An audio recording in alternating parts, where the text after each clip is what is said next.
Well, we're covering several angles for you tonight of this dangerous cold. Those fighting the frigid temperatures outside and parents fighting the cost of unexpected child care.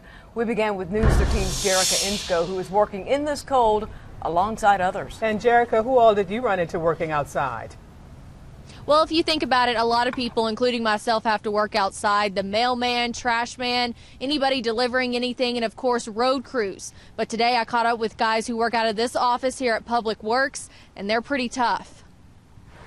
The cold keeps many working inside, pushing papers instead of snow.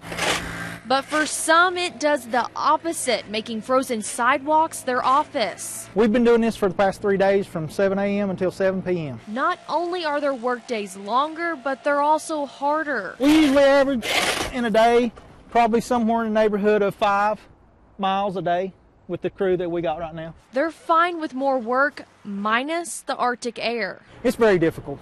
Very difficult. And they aren't the only ones working these sidewalks. The mail doesn't stop. Are you cold?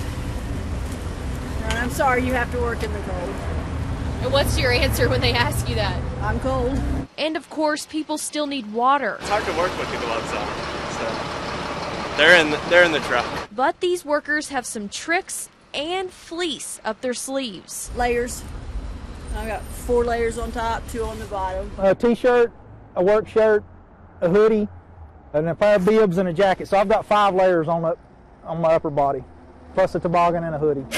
So when push comes to shovel, warm thoughts keep them going. We try to make it, as fun as possible. It's terrible conditions to work in, but we still have a good time with it.